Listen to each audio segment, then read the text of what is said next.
নমস্কার, এনইউটের সংবাদে এই মুহূর্তে আপনাদের সঙ্গে রয়েছে আমি প্রিয়াঙ্কা। প্রতারণা করে অর্থ আদায়, হাইলাকান্দিতে গ্রেফতার এক ব্যক্তি। একাংশ সহজ সরল মানুষের সঙ্গে প্রতারণা করে টাকা উপার্জন করা এক ধরনের মজ্জাগত অভ্যাস হয়ে দাঁড়িয়েছে এক শ্রেণীর লোকের। অবশ্য অনেক সময় অনেক প্রতারককে জালে পড়তে সক্ষম হয়েছে পুলিশ। তবে বেশি দিন কাউকে প্রতারিত করে বা ঠকিয়ে গা ঢাকা দিয়ে থাকা যায় না। লুকোচক্ষুর অন্তরালে তাকে একদিন আসতেই হবে। এভাবেই এক প্রতারককে জালে পড়তে সক্ষম হয়েছে হাইলাকান্দি পুলিশ। হাইলাকান্দি শহরের বাসিন্দা আব্দুল রেজ্জাক লস্কর নামের এই প্রতারককে শনিবার গ্রেফতার করেছে পুলিশ। তার বিরুদ্ধে প্রতারণার মামলাও দায়ের করা হয়েছে সদর থানায়।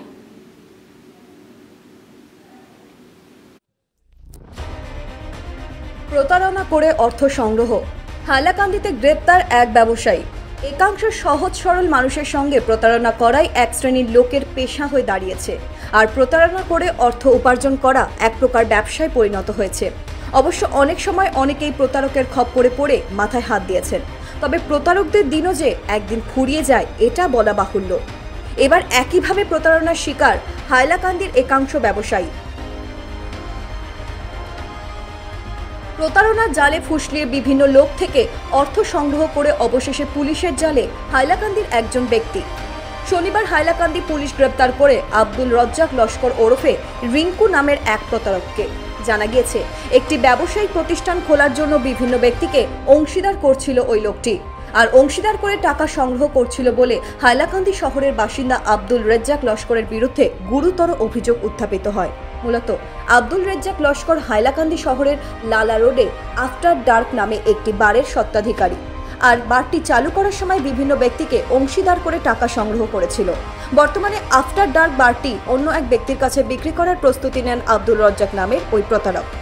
এটা আর বুঝতে অসুবিধা হয়নি ব্যবসায়ীদের, এই কারণেই তার বিরুদ্ধে প্রতারণার অভিযোগ এনে হাইলাকান্দি সদর থানায় একটি মামলা দায়ের করেন বিভিন্ন ব্যবসায়ী। আর এই মামলার ভিত্তিতে শনিবার হাইলাকান্দি পুলিশ গ্রেপ্তার করে আব্দুল রজ্জাক লস্করকে। আর এ নিয়ে রীতিমতো চাঞ্চল্যের সৃষ্টি হয়েছে গোটা হাইলাকান্দিতে।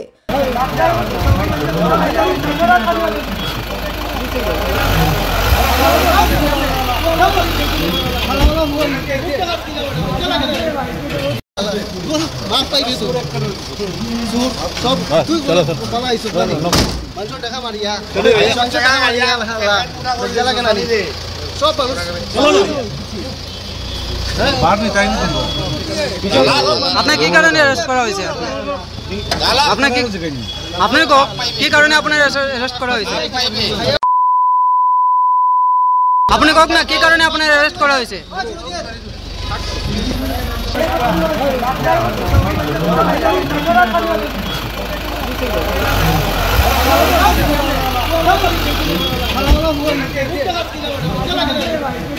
মঈনুদ্দিন লস্করের লড়া আব্দুল রাজাক লস্কর, তার নাম এলায়াস রিঙ্কু। একদম গোটেই মানুহৰ পৰা এইটো চিট কৰি মানুহৰ পইচা লৈ থাকে। আৰু মোৰ পৰা টোটেলি চেক আৰু কেছ মিলাই 26,50,000 টকা লৈছে। আৰ এখন বাৰ আছে, বাৰ এই বিভিন্ন মানুহৰ নিকট খালি এটাৰ পৰা এটা মানুহৰ নিকট চেল কৰি থাকে, এগ্ৰিমেণ্ট কৰি থাকে আৰু পইচা লয়, এডভান্স পইচা লয়। মোৰ লগত এগ্ৰিমেণ্ট কৰা আছে, এগ্ৰিমেণ্ট থকা অৱস্থাত আৰু এজনৰ লগত টকা লৈছে। তাৰপিছত মোক এটা ক্লিয়াৰ নোটিছ দিছে যে মই ইমান টকা তাৰ ওচৰত নাপাওঁ, কিন্তু সি যিবিলাক চেক মোৰ পৰা লৈছে আৰু কেছ মানি লৈছে আৰু পাৰ্টনাৰশ্বিপ ডিড এগ্ৰিমেণ্ট কৰিছে, তাৰপিছত সেই পিছত টোটেল 26,50,000 টকা ঠিক কৰি এইটো লৈ গ'ল। আপুনি কিবা শ্বেয়াৰ আছিলে নেকি? হয়, পাৰ্টনাৰশ্বিপ ডিড আছে, শ্বেয়াৰ আছিল। এতিয়া কি মানা নাই নেকি? কি কৰিলে? এতিয়া কি মানে ডিপ্ৰাইভ কৰিব চাইছে, সেইটো দোকানখন আৰু বেলেগ মানুহৰ নিকট তাত বেচিব। হয়, সেইটো বেচিব, সেইটো লৈছে, ডিচিশ্যন লৈছে আৰু সেই কৈছে, উকিলটো দিছে, এটা দিছে। এই প্লিটাৰ নোটিছ যিটো দিছে সেইটোতো কৈছে যে এই বিজয় নাথ বুলি এজনৰ পৰা সি টকা লৈছিলে। মইতো পাৰ্টনাৰ হ'লে মই যাব লাগিব, জানিব লাগিব যে কি কৰিছে না কৰিছে। কিন্তু মোক ডাৰ্কত ৰাখি সি মানুহৰ পৰা পইচা লৈ থাকে আৰু এগ্ৰিমেণ্ট কৰি থাকে। এগ্ৰিমেণ্টৰ কাৰণে এডভান্স লৈছে, সি নিজে এডমিট কৰিছে প্লিটাৰ নোটিছত। তো 26,50,000। হ্যাঁ, সেইটো কৈছে যে না, সেইটো প্লিটাৰ নোটিছত কৈছে যে মই তাৰ লগত 16 লাখ টকা সি মোৰ পৰা লৈছে আৰু এতিয়া 11,89,000 টকা মই তাক পাওঁ তাৰ ওচৰত। সেইটো এডমিট কৰিছে 11,89,000 টকা। মই সেইকাৰণে এইটো মই পাব্লিকত অসমৰ ৰাইজক মই আপোনালোকৰ জৰিয়তে মই সেইটো ইনফৰমেশ্যন দিছোঁ যে আপোনালোকে সতৰ্ক থাকিব। এনেকুৱা মানুহ, তাৰ নাম আব্দুল ৰাজাক লস্কৰ, বাপৰ নাম মইনুদ্দিন লস্কৰ, তাৰ এটা এলায়াছ নাম আছে ৰিংকু। সি এনেকুৱা বহুত মানুহৰ পৰা পইচা লৈছে আৰু সেইবিলাক মানুহে গোচৰ কৰিব। আৰু আমি গোটেইবিলাক ৰাইজক মই অনুৰোধ কৰিছোঁ আপোনালোকে এলাৰ্ট থাকিব। এনেকুৱা মানুহৰ মোৰ লছ হৈছে হওক, কিন্তু আৰু বেলেগ মানুহ যাতে এনেকুৱা তাৰ ওচৰত যাতে দায় না ফাঁচে। আৰু এইটো এতিয়া বন্ধ আছে জানিছোঁ।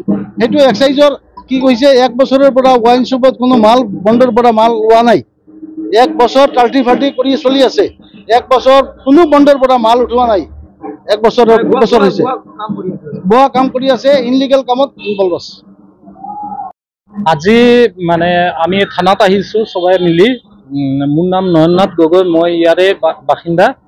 এই আব্দুল ৰাজাক কৈ পেলাই এজন মানুহে মোৰ ওচৰৰ পৰা যেতিয়া এই বাৰ এখন খুলিব কৈ পেলাই পাৰ্টনাৰশ্বিপ কৰিব কৈ পেলাই টকা লৈছিলে, কিন্তু চাম প্ৰব্লেমৰ কাৰণে মই এইটো কুইট কৰিছোঁ। সি কৈছে যেন বেলেগ এজন পাৰ্টনাৰশ্বিপ লোৱাৰ পাছতে টকাটো মোৰ ঘূৰাই দিব। তাৰপিছত একৰ্ডিংলি মোৰ পৰা 8.5 লাখ টকা লৈছে। মানে ইনিচিয়েলি ষ্টাৰ্ট কৰাৰ সময়ত মোৰ পৰা 8.5 লাখ টকা লৈছে।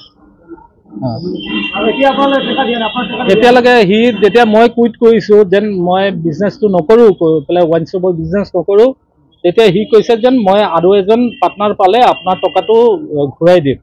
After that she went to mister Arun দাসৰ লগত পাৰ্টনাৰশ্বিপ ডিড কৰিলে। তাৰপিছত কৈছে যেন অৰুণ দাসে মোক পইচা দিয়া নাই, পইচা দিলেই দি দিম কৈ পেলাই তাৰপিছত মোক চেক দিছে। মোৰ চেকটো আছে এতিয়ালৈকে। সি কৈছে যেন মই যিদিনা আপোনাক পইচা দিম সেইটো চেক ঘূৰাই লৈ যাম।